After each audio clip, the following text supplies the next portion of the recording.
Hey, how's it going? I'm out here at the wood yard. I have about an hour, maybe a little bit more.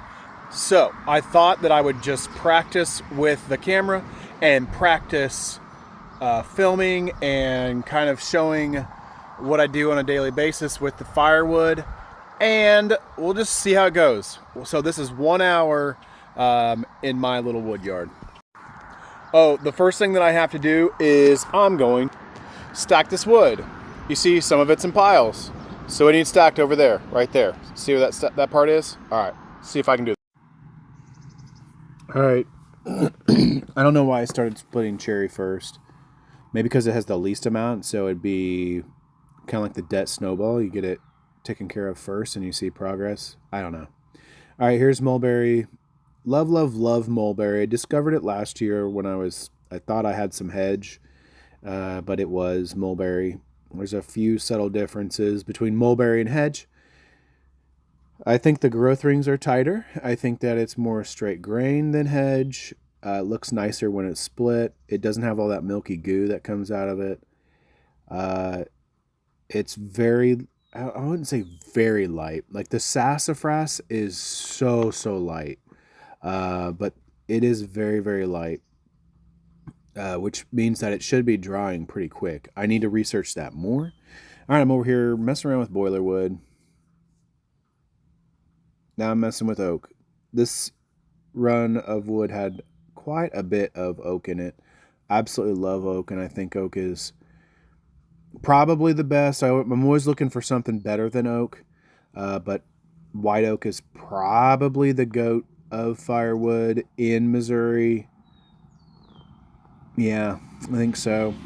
It's awesome. It smells so amazing. All right, I'm about to wrap this up, and I'm about to celebrate. All right, next thing I'm going to do is split a pile of wood. I do have a little bit here. I don't think it's going to take me a full hour. I'm really hoping for about 30 minutes at the most. Right now it's 4:31. There's that beautiful pile of wood.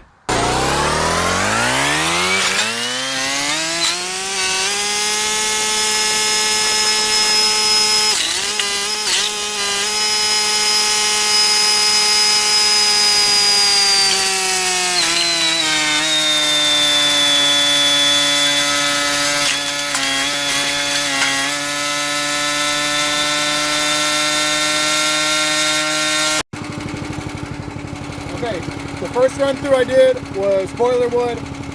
My splitter goes up to 24 inches, which is very normal for the firewood industry. And I cut the wood, I measured at around 23 inches just to make sure that it can go into the splitter. This next run of firewood is going to be 16 inches.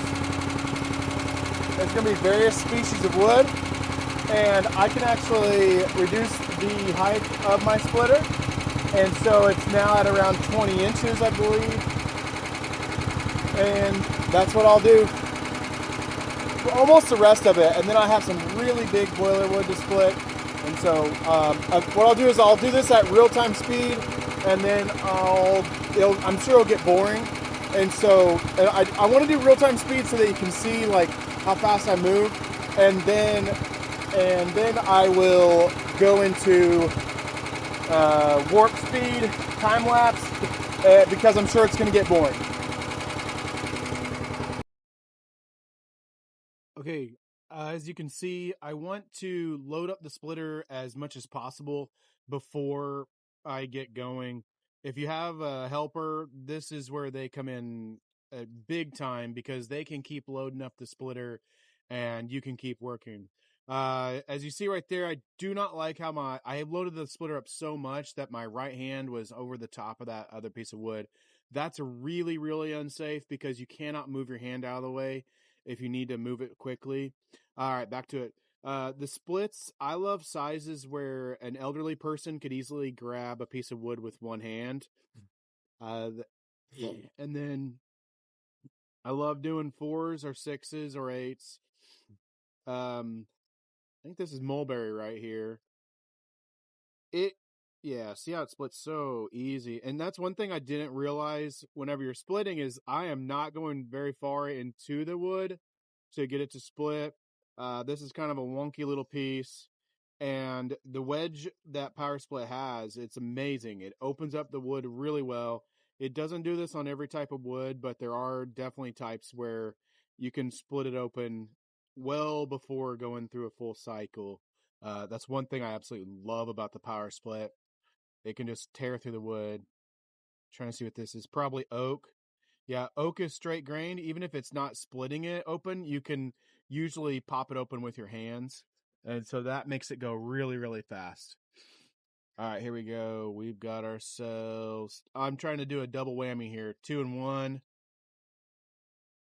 Probably normally these are fine pieces of wood. I did one over again. No big deal.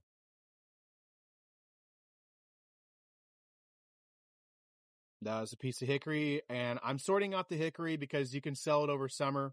Yes, you can sell every piece of wood over summer if someone will buy it, but hickory, I want to put it in totes and go put it off to the side and then put it on Marketplace and show how much I have in stock.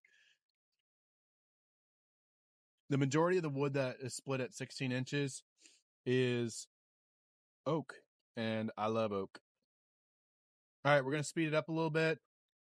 We got some cherry here, more mulberry.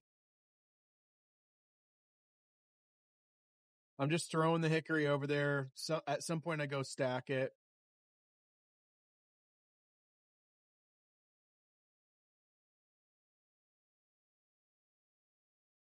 And this is the part where having a helper would be amazing because, it's fine that I have to get the wood by myself. It just speed it up so much.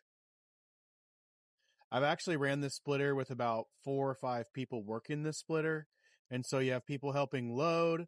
You have people rotating in and out that are splitting and know what they're doing. And then you have people pulling the wood right off of the splitter. And so the wedge is almost constantly moving. So you can see anytime the wedge stops moving, it's basically inefficient. It's not at maximum capacity.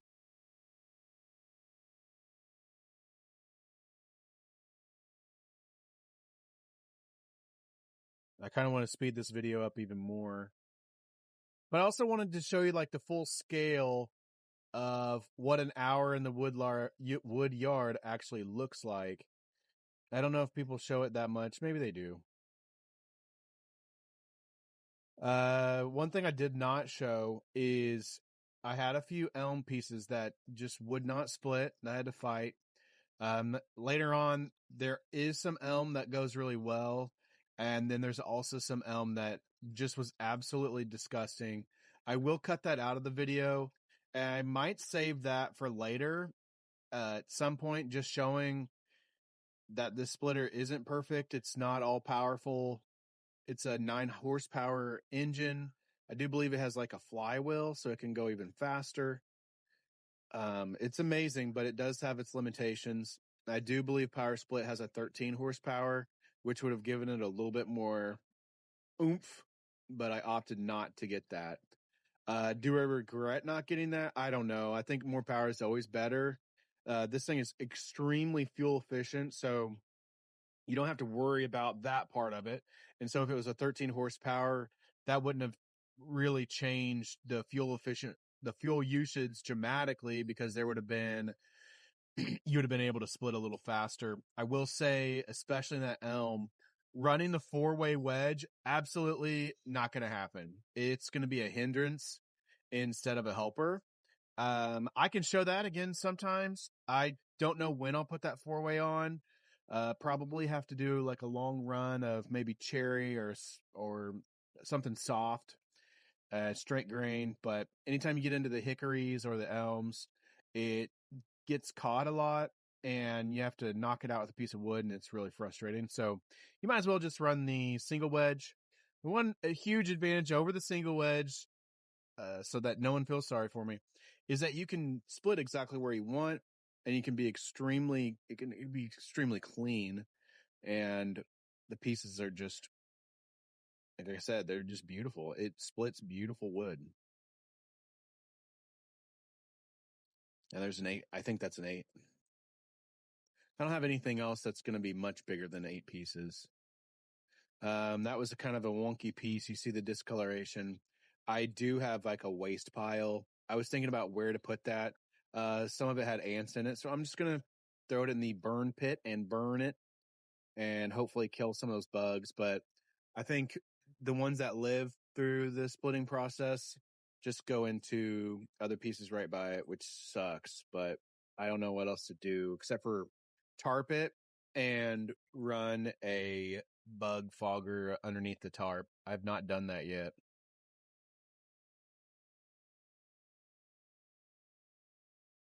This is 4.